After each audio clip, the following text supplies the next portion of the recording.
see. Okay. You're coming in the middle because I didn't want to miss this explanation. Zach sent out a mystery survey. Mm-hmm. I thought that I forgot to do my homework. I was like, where are my answers? I didn't get the survey. Did I forget to do something? And you had the exact same reaction. But it turns out nothing about a survey. Zach is a sneaky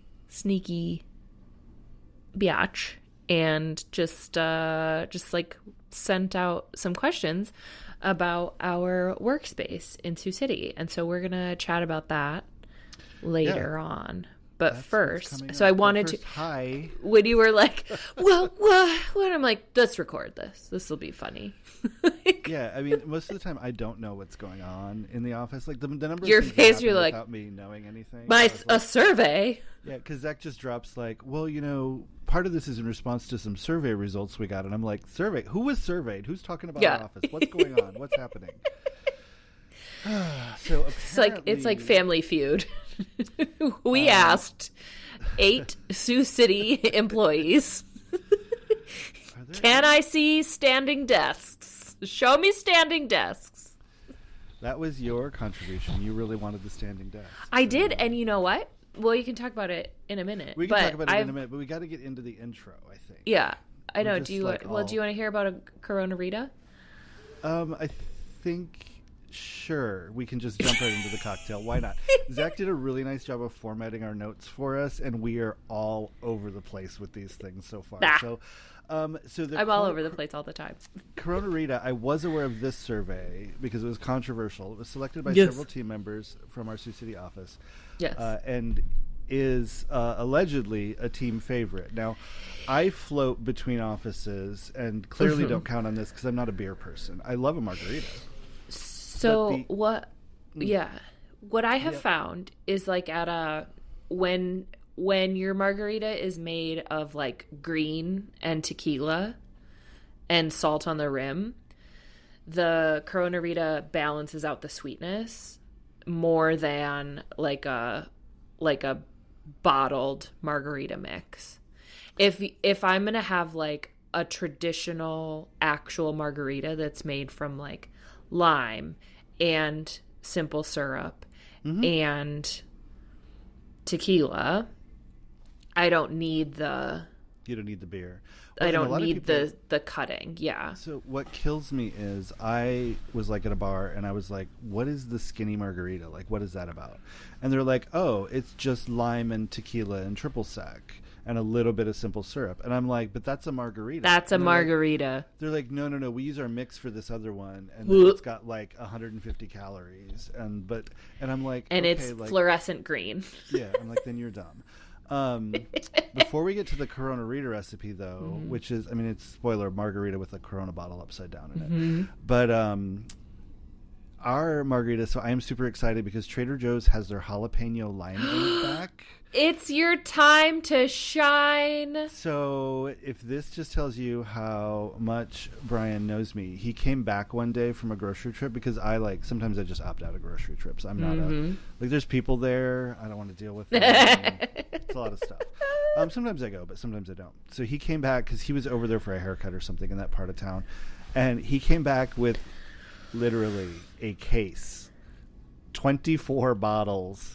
Brian Fox. I think it was what 24. an angel. It might be 18. But yeah, and he's like, so it just hit Trader Joe's, and the dude was like, yeah, people are just grabbing these by like the carton. So he's like, we're just leaving them in the carton. Like they just were leaving them there so you could easily grab like this mini pallet. It's like the little cardboard thing that they come in. So we have them in the outdoor fridge, we have them in the indoor fridge, we have them in the mini fridge, we have them in the basement fridge. Like we got them everywhere because they have to be cold. I'm not going to have any one of those bottles like just sitting somewhere. Yeah. So anyway, that one. So for those who don't know, my like go-to summer beverage quick margarita is you just use that jalapeno limeade, which has a little bit of sugar in it, but it's a lot of juice and it's delicious and not super spicy, and tequila. And that's it, and some ice, and you're good to go. No Cointreau needed, no simple syrup needed, just jalapeno limeade. So you can make a margarita, like, on the fly. I'm really excited for you. That's not our drink today. So No. talk to me about the It's Coronarita. close. Well, it is 2 ounces of tequila. And this is also... So I would take issue with this as a Coronarita just because this is actually making a traditional margarita and not using like the Jose Cuervo ready to pour version of a marg, right? So which can I do would in a pinch. Like, yes. And that's like every cocktail mix has its place. Okay, so you would so say this is frame more of mind. So this is like the elevated premix. Coronarita. Yeah. Right. Okay, we'll call it that. Yeah. So if you would normally, like you said, put a Corona in one when you're using that Like sugary, on the rocks, fluorescent yeah. green mix on the rocks. Although I have seen them in the blended ones, and it's kind of fun because the beer just kind of oozes out slowly through the ice. It's very exciting. I don't want my cocktail to ooze. All right, so 2 ounces of tequila, double that. 2 ounces of tequila, 3/4 ounce of triple sec, 1 ounce of lime juice or syrup. Lime syrup. That would make it more. Maybe like that's the green. Is that so meant that would to be the green? more Okay. that. It's the roses lime, I think. Yeah. Or like sour mix, I think would be like another, like, right? I know, just immediate heartburn. Immediate heartburn. Half to 1 ounce of agave, depending on your sweetness preference. A 7-ounce bottle of Corona, which is a Coronita. So it's like a little Corona. Oh, it's a little bottle. Okay. Yeah, yep. And a lime reg. And then you can rim your glass with salt. Add your spirits, lime juice, and agave to a shaker with ice. Shake until frosty. Pour the mixture into the glass and tip an open Coronita bottle into the glass. Garnish with your lime wedge. So are the little bottles and cans of Coca-Cola called coquitas then? Maybe. I don't know. I think a coquita is something else. I think it's a yeah, food, it's like a I feel like it's a thing. I'm rusty. It also would be like COQUI, coquito, coquito, yeah, coquita, coquito. COQUITA. All right, so this one comes. I think a coquito is a cocktail. I'm gonna look now. It? Oh, that makes sense. Have we done that cocktail and now we're like in a throwback we didn't know we're having? It feels like a Brazilian cocktail. Oh, no. Okay. I knew this. I was like a coquito. I know this. A coquito is basically just like vegan eggnog. It's like... gross. God. Oh, no. Oh, my gosh. Well, I mean, the eggnog, I don't like the egg in it. Like that eggy, milky, like, ugh. So vegan might be okay. It's coconut. They use coconut milk. Oh, that might be okay. And like nutmeg. And okay. Yeah. Yeah. I was like, no, this is a thing. I had to like through the brain Rolodex and find it. I feel like they put vodka in that somewhere. No, it's rum. Rum? Okay. It's rum. Okay, that makes sense. Vanilla, coconut milk, coconuts. coconut cream, rum, and spices. Because you cook like things that grow together, right? So I grow coconuts, I grow sugarcane, I have rum, I put those together, I make a drink. Yeah. I love that saying. I don't remember where that came from, but things that grow together go together. It's like the Three Sisters plants. Oh. Corn, squash, and beans. Yes. And I know where it came from. It came from I looked up why do we eat applesauce with pork? Because I figured it was just from the Brady Bunch because they're like... they invented it. But no, it's like medieval times. They had pigs and they had apples. And they went together. That's why there's always like the roasted pig had the apple stuffed in its mouth. Because they both are like they both get harvested it's like fall. in the fall. Yeah. Yeah. Yeah. Mm-hmm. All right, so that recipe, not the pig and apples thing, but the Coronita. That's a different episode. In the, the Coronita came from Kegworks. So that's where Zach dug up this recipe. Cite your sources. Yeah. So like when we go, there's a really great local Mexican restaurant across the river in South Sioux City that does a beautiful Coronita. Just give them a shout out. Yeah, that's Mi Familia in South Sioux. Which means my family, for those who don't. Yes. And, honestly, and those are what we call close cognates. If you come for the marketing, stay for the Spanish 101. Exactly. I think we can both do a little Spanish 101. Yeah. Yeah, no, and it was fun because I think I've only been there once with you guys because we go, like, sushi's usually the jam that we do when I'm up there. But we went over there once because I think I was the one who wanted like a wet burrito, and you're like, let's all go out for burritos. And we went there, and it's so comfortable and nice, and they're so friendly, and I loved it. We get the same server almost every time, and she is just delightful. Yeah. Well, God bless. I haven't yet made her. 776. Right. I haven't made her tell us her name yet. Maybe we should. That's my next mission. I can't believe Hello. you don't know her We've name. been here 6 times, and I don't know your name or your birthday or your children's names, and that's weird for me. Please tell me everything about your life. Yeah, you and your child, as we've learned, will just talk to any stranger anywhere. That's correct. And remember what's going on with their life. She told me yesterday, I guess Brooks, Jessica's son, had to leave. He left daycare early to go get a haircut. Yep. And then we were driving somewhere, and she pointed out like a random place, and she's like, that's a haircut place. Brooks is there right now. And I didn't know that he had like left. So I was like, okay, sure, whatever. And then this morning, Jessica shared a photo of Brooks after his haircut. And I was like, oh, holy shit. You actually knew what was going on. You were like really telling me that Brooks was going to get a haircut. You were like, we could, well, maybe not at that place. But, right, yeah. And that's what Jessica said. She's like, chances are it wasn't the, Yeah, but she did put the two together. Like, didn't put together that there are more than one. No. There's more than one haircut place. No. But, I love that with kids where it's like, I just want to go to the store. And it's like, okay, well, like, you've got to now interpret, like, are we going to Target? Is it the grocery store? Like, where do they want to go? Oh, no, we have the names of, she knows Target because she is my child. The jewelry store is called the Sucker Place. And if you don't have a child that frequents the jewelry store enough, then I'm sad for you. But she knows where the Sucker Place is. She wants to go there. That was the bank for us. We always got the Dum-Dum Suckers. The little Dum-Dums? Oh, yeah. Well, if you go to Greenberg's in Sioux City, they'll give you a whole ass Tootsie Pop. They give you the big suckers. Yeah, which is probably why Dorothy is like, take me there. I bet you can't drive by one without her recognizing the logo. No, Brand she knows. Recognition and loyalty. Additionally, already. it's like across the street from Target. So she'd be like, can we stop there first? And then Opa Time is the fry place. Which is wild because it's a Greek place, but their fries are phenomenal. Their fries are so good. I haven't been back since they reopened. Oh, my God. Yeah. Next time I'm up, I don't know when I'm coming up again because I'm not teaching right now. Yeah. I'll figure it out. Yeah. Okay, anyway. So we probably ought to take a break. For like brand recognition, enjoy your Coronarita. Let's talk about some comfy spaces when we come back.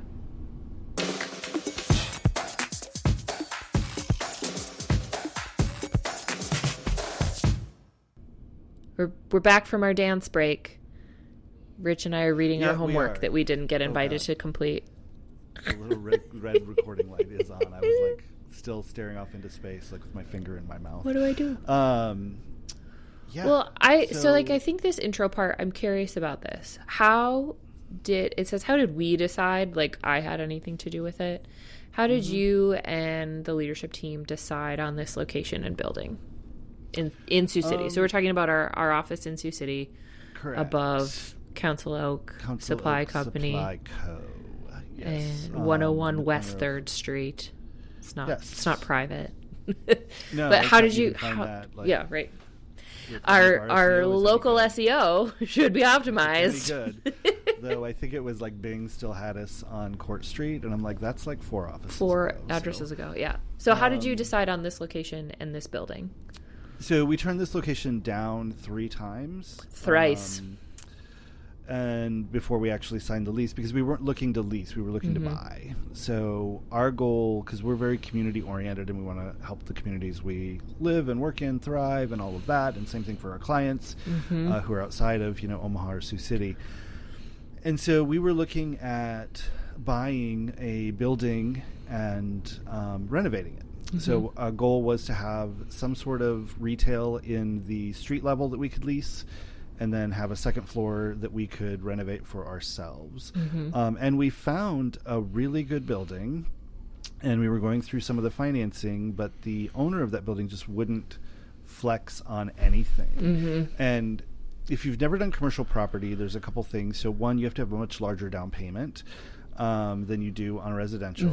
But 2, your inspections are crazy because these buildings are in downtown. They touch other buildings, so their walls are dependent on the walls next.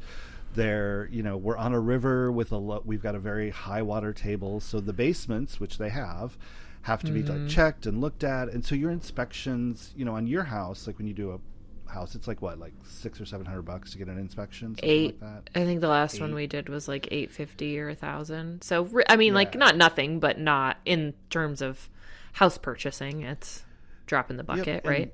You're looking at like $10,000 to $15,000 in inspections for commercial property, which is like comparatively like, yeah, it's fine. But you don't want to do that unless you know you're going to go forward. So we ended up like having this issue, and there were a couple things we wanted more details on, and we wanted to adjust the price a little bit, and they just weren't flexible and seemed to not care, so we bailed on it. And then we looked at a few other buildings. One of them, the entire back wall was literally falling off the building. That was the one with the bat, wasn't it? Yes, that one had the bat in it. But cool space because it had a basement we could have turned into like a photo studio. It was very cool. Speakeasy or a tiki bar. And then the main floor would have been leased, and then we would have been on the second floor. Very long, like shotgun building. But yeah, that is for sale still. Well, that's because we looked at, I talked with our architects and an engineer about the cost to shore up that back wall, and they said, yeah, you can't shore it up. It has to come down and be rebuilt. Which is like, okay, then let's just find a piece of land and build something. So anyway, we were still like, I just got frustrated and put it on hold. It was just like, forget it. We're staying where we are. We're not doing anything. And our realtor brought this building to us. And he's like, hey, like the owner is really looking for something cool to be on the second floor. I think you guys really fit. It fits your vibe. It's the style of what you're looking at. It's a really old building, 1800s. 1910, because it's the same age as our house. Oh, is it 1910? Okay. I'm pretty sure. I thought it was like 1896 or something, but either way, very old building. Yeah. More than 100 years old. And so he showed it to us, and it was just a big open space. Like that's what a lot of these are in these old buildings. They'd renovated the main floor and had opened the coffee shop and supply company, but the second floor was, I think we can probably put some pictures with this, Zach. Yeah. We've used some of them on social media, but it was just big open, like really rough wood floors, posts, a few posts in the middle. There's like 6 posts, exposed brick. You're right, 1895. I got it. Interesting. Sorry. Yeah.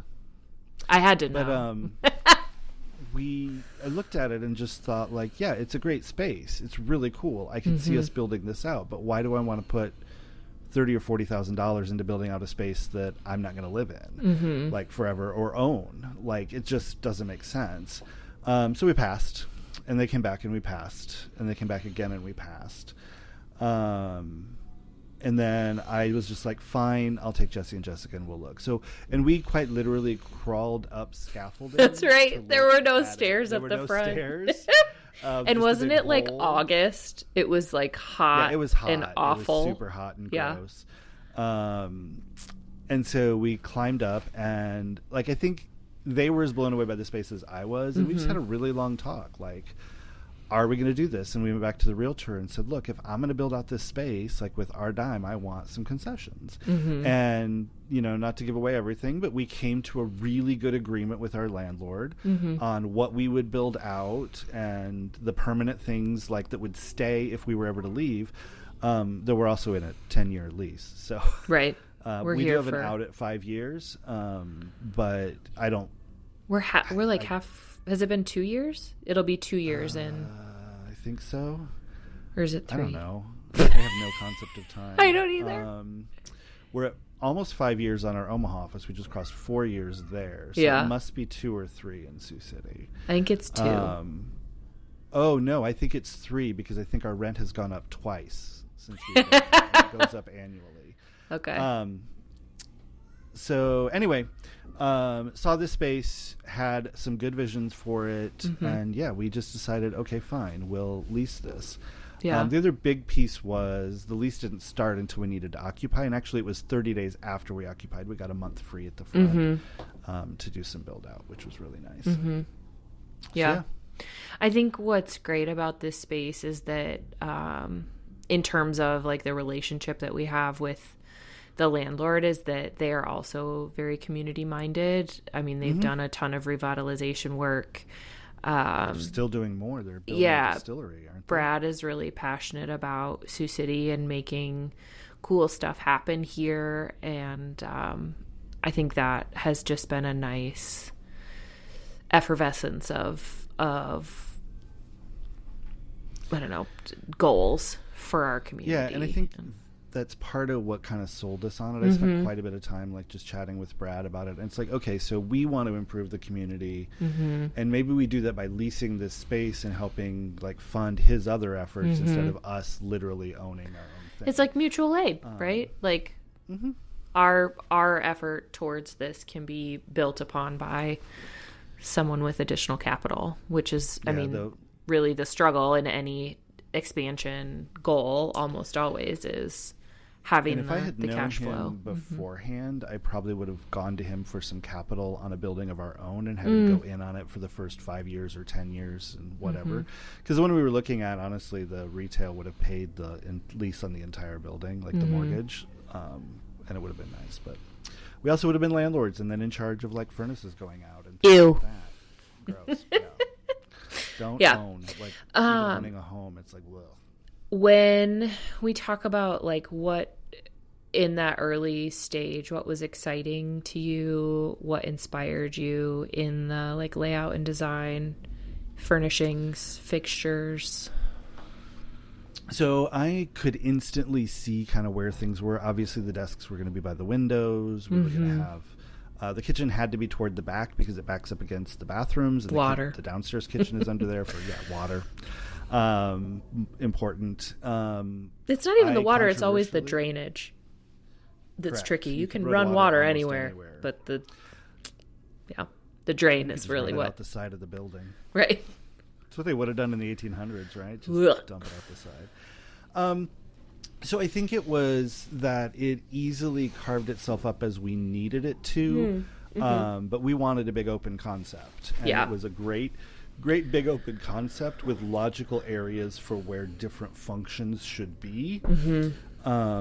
And then the decision to kind of box in the mechanical room, like floor to ceiling, that was one where they were like, what? You want the walls to go all the way to the ceiling? I'm like, yeah, like it's a mechanical room. It's where the I don't want to hear are. it. Yeah. We're putting our server in there. We're putting our printers in there. It's storage. Like, I just want it to be this nice sealed off space with a cute door and nobody needs to know what happens back there. So I think that was the biggest thing. The potential. So we have 16-foot ceilings in the back and 12 foot in the front, or the other way around. Other way around. Yeah. They're higher in the... Yeah, it slopes toward the back. Yeah. But still, like, our shortest ceiling height is 12 feet, like, which meant we had to buy a new ladder, which we do have, and it's back there. But yeah, and then just, I love raw space. So lighting, furniture, floor coverings, like they refinished the hardwood floors and they were beautiful, but it's very loud and echoey with wood and black, and there's no like finished ceiling. It's just open rafters, which is really great too. And so we had, like the carpet tiles that we put down, very easy to put down. They don't destroy the wood floor, but they do mute sound quite a bit, when you're in that area. Yeah.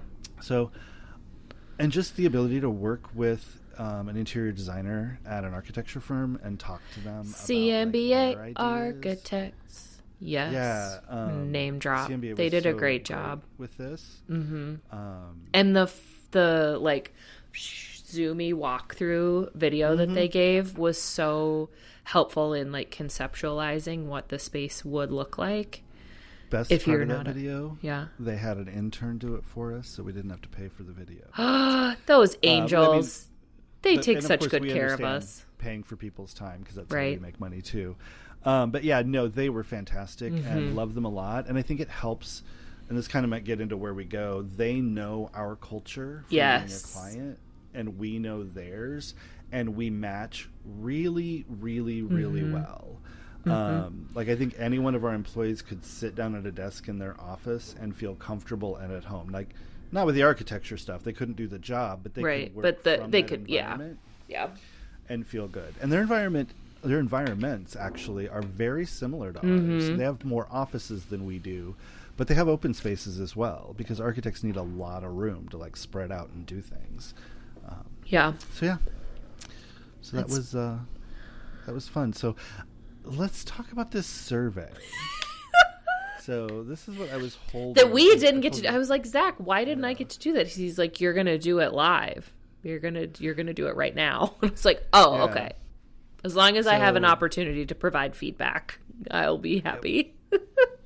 I'm looking at the first one, and I thought it was just an overall, how well do you like the space? But it's not. It's comfort level there's of your workspace. Because I was like, average of 4.8. I'm like, okay, Zach, who didn't give us a 5? I'm going to need to know. Except I don't. I'm not going to be, like, we're not vindictive or anything like that. But no. And it's finding your workspace very comfortable. And I think that's a subjective thing. Like, how comfortable, is your area? So what was interesting to me is people took Workspace, I think, to be the total workspace, it looks like, versus I would think of like your desk. Which I would probably give it a 2 or a 3 because my desk is always piled with crap. Not so bad in the office, but really bad at home. I think I was just going to find some like common ground here is like the music and open concept and the comfy couch. Couch, the music, and the ability to just chat and have conversations and like speak out loud as opposed to because we chat all the time. Wild. Isn't that funny? So this is our second office with that couch. The history of the company, there's always been a brightly colored couch. It was red to begin with, which was weird to me. But then it shifted to orange. I love a red couch, but it's just not our brand. Like it's our colors. And so that couch is a I can't remember his name. Jonathan Lewis design. Sure. John, what a guy. And we actually had Nebraska Furniture Mart put custom do the fabric. So it took us like 3 months to get it. It came with pillows, so we got ridiculous pillows like the big fuzzy ones. They're insane. They're insane. Our pillows are stupid. And of course there's googly eyes on the big fuzzy one because why not? But and then getting one with a sectional so we could expand it or reconfigure it. And it is super, like I wish I'd gotten it for my house. It's so comfortable. Because it's firm still, like years later and we sit on that couch all the time, But I love the couch. It's one of my favorite things. I could steal it and bring it to Omaha, but there's no point. No. And you would all revolt. Yeah, there would be a mutiny. I think the other amenity that comes up is the new to us stand-up desks or flexible desks. I mean, they are new. As well, but those were our like end of the year write-off last year, and those were a December 31st. They really were. Oh shit, we have a profit. Let's spend some money. So we bought 12 L-shaped stand-up desks from Autonomous. We'll take our sponsorship money now, please. I know.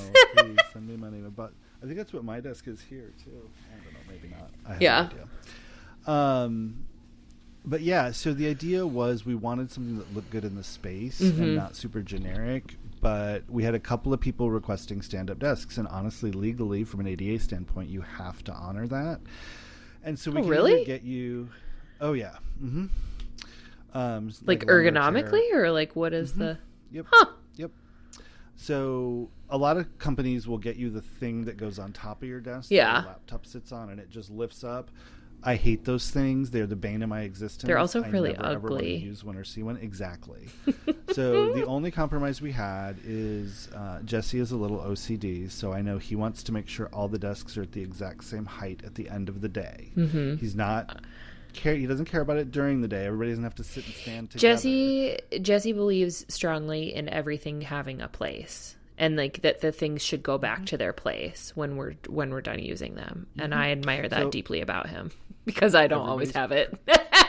Everybody's preset number 1 is a neutral height that all of the desks go back to at night, which is great. So I think those are pretty good. And there's more space. Like I know Jessica has plants on. A couple of people have plants on their desks now, because our other ones were just rectangular and awkward. And yeah, I think workspace, like desktop space, was an important consideration, and so it took a minute to find something that was going to work for everyone's I bring up Jesse a lot because he sketches, and he, like, you know, you've got your computer space, but he wanted to be able to turn and have an empty, like, return to be able to sketch on easily, because he does it with a pencil and paper still. Yeah. And he does some of it on an iPad or a tablet, but yeah, that was a big thing as well.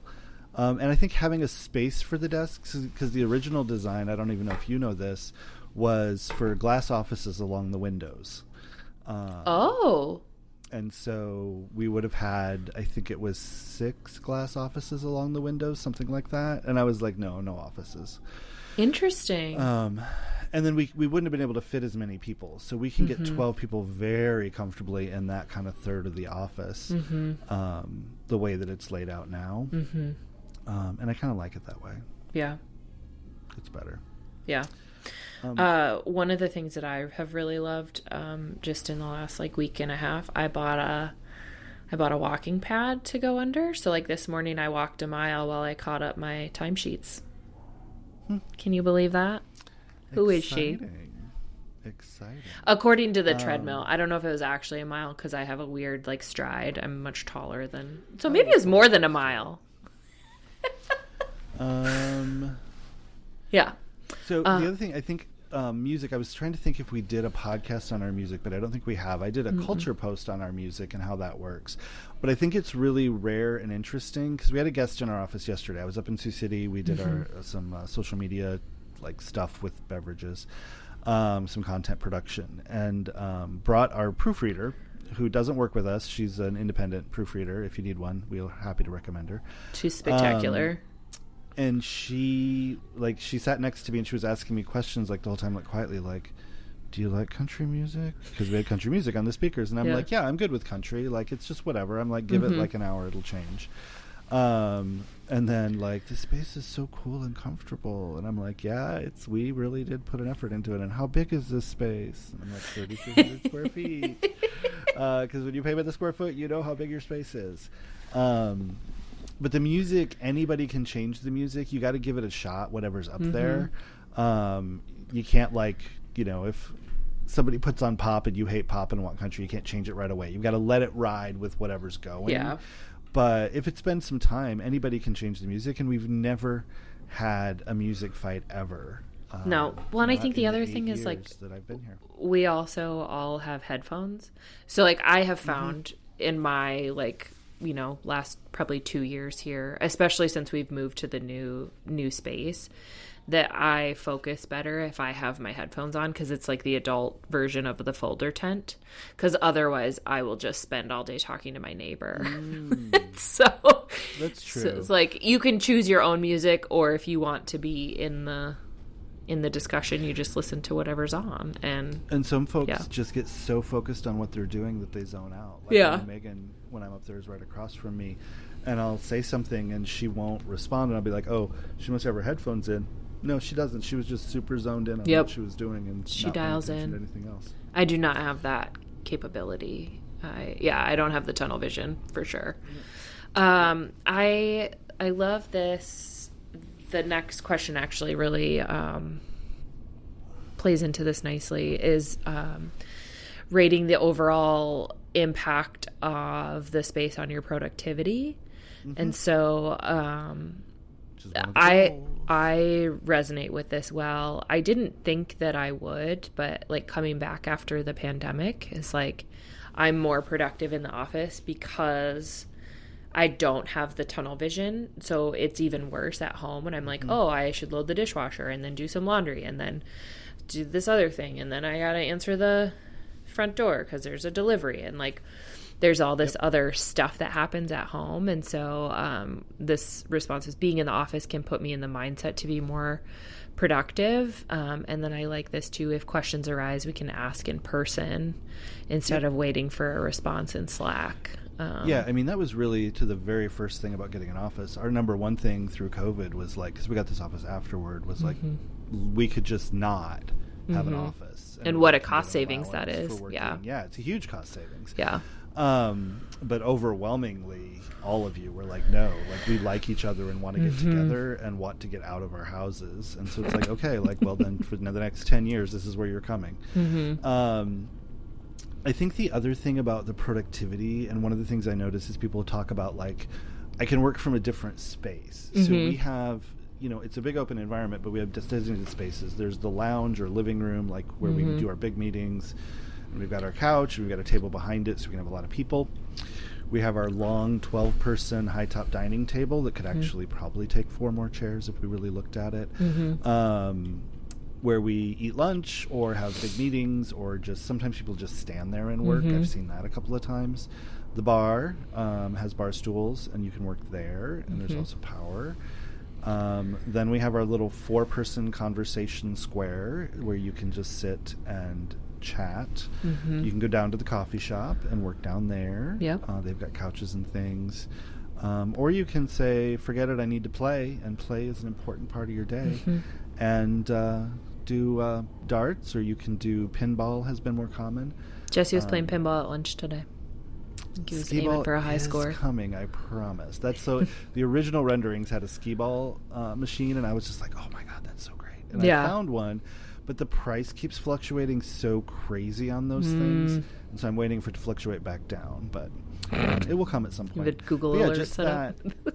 Like, I can sit in a chair and work, or I can lay on the couch and work, or I can lay on the carpet and work if I want to. Or there's I've the done small that. room. Small room with 2 chairs that are going to be replaced by a small couch because they're the legs are unstable. Much like the rest of us. True. Me too, leg. Me too. Yeah, so there's like, you can have privacy, you can have openness, you can be looking out a window, you cannot be looking out a window. Yeah. And that was very purposeful, and that's where the light fixtures lend themselves to specific areas. The furniture lends itself to specific areas, but there's still plenty of open space as well. Yeah. So, Yeah. good, I like it.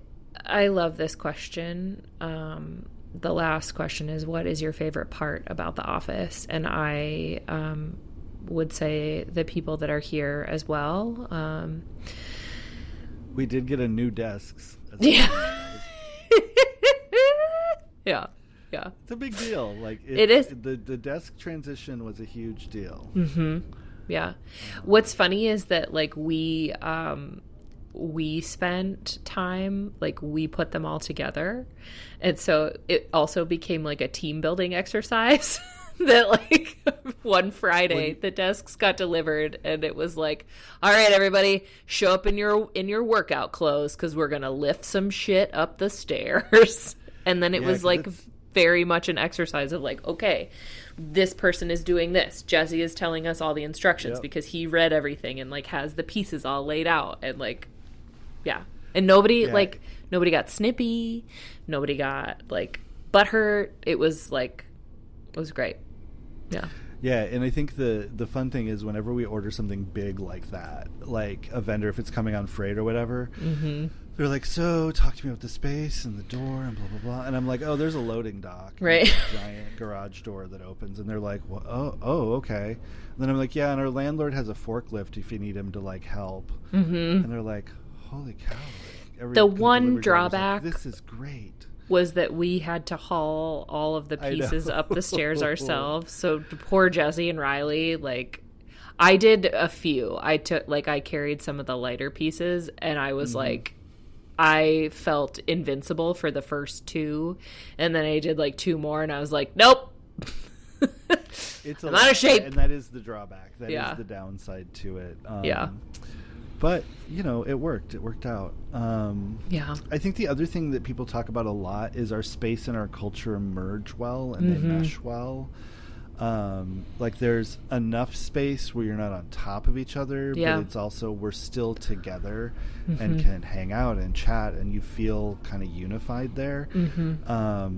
And I think that's really speaks to how we function. Like we do our separate things, but we also overlap and get in each other's way and hang out and, you know, have fun. Well, and I think the other piece too is that it's just an option. Like, it's not required. Like, we have a fully remote employee in Sioux City because he feels that that's the best environment for him. And I love that. 6 blocks away from the office. Right. Like, we can see each other if we waved out of our windows. But yeah, that we all have the freedom to work remotely and work in the office depending on what works best for us in that season too. So 100%. So apparently somewhere between like 250 and 275 square feet per person is what like a studio apartment.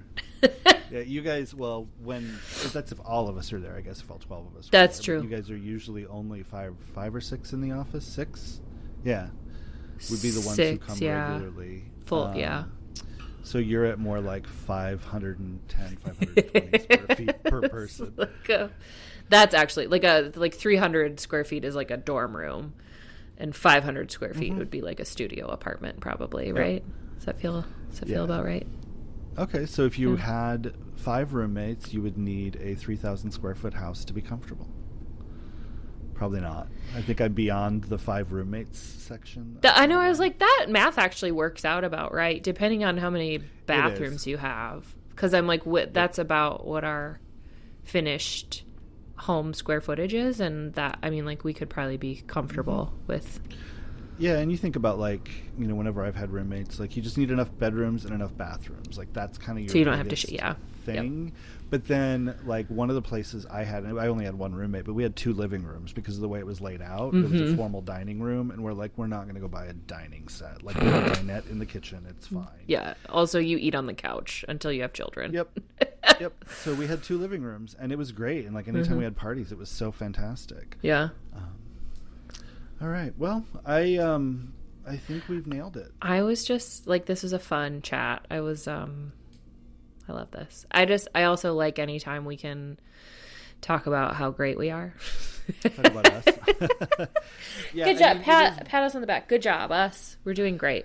But I do think I think it's important for us to acknowledge and celebrate that. And like this aspect of our culture does take work, and it does take a certain level of vulnerability as well for people to be able to say that doesn't work for me, or this is what does, and for that to be received effectively by the leadership team. And so I don't think it's unwarranted to say good job, because like you have done an incredible job of building this culture from the top down, and I don't think we celebrate that enough. How you build culture? Culture usually comes from the bottom up, but I think it is a bottom up culture from listening to where things go. And but it's also somebody has to navigate it and kind of guide it. It's also us being comfortable to show up and say, I don't feel okay with that X, Y, or Z, and not feeling like we're going to be belittled or degraded or penalized for expressing an opinion. And that comes from the top.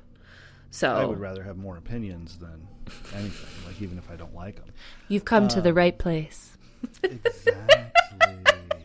I mean, and space is expensive, right? Like, you know, compare people. Well, it's your people and your space, yeah. Well, I think for us, it's people, then software, then space on the expense. Like, interesting. Okay. Well, because we need so much software. Licenses, yeah. Licenses and things, and they all just get more expensive, and they're all monthly now instead of buying it and paying every 5 years. We love a recurring revenue stream. We do, because we have recurring bills that we need to pay. But space is important, and I think that hearing this and seeing how everybody kind of reacts, and there's some very logical physical stuff like I love the desks, I love the couch, but a lot of it is about how the space brings us together and also allows us flexibility, and those are two big things for us. So good job, Zach. Thanks for doing a little survey, and for everyone for keeping it quiet from us and not telling us that there was that's actually the real miracle, is that we didn't find out before. It really is. You must have told everybody, like, don't tell Caitlin and Rich I'm making a survey. Did you the only person that wanted to like share it in the Sioux City chat was Megan, because she was like, oh, I can get more people to answer this for you, and I was like, no, we need to keep it a secret so they can react to it. But yeah, that's funny. Good. We could have we wouldn't have seen the responses. But I see that's sweet Megan being open and transparent. And our little social media workhorse. She's like, oh, no, I can get more people to engage with this. Watch. All right. Well, I love it. Let's wrap it up. So we will have another episode in 2 weeks. That's going to be a surprise. I have no idea what it is. I'm putting the notes on it. Another surprise. Beck is nodding at me, and it's supposed to be a surprise, apparently, which now I'm terrified. Can't wait. I can't wait. That'll be great. Thank you, Rich, for your open-hearted leadership, and thank you, audience, for listening along as we talk about how great we are. And we would love feedback on this or any of our other episodes. You can find our agency at Antidote_71 on the socials, or you can go to Antidote71.com. If you have a question you'd like to send our way, you can head to ctapodcast.live to send us a message, or I'm still holding out hope. Someone will call and leave us a voice message on our hotline at 402-718-9971.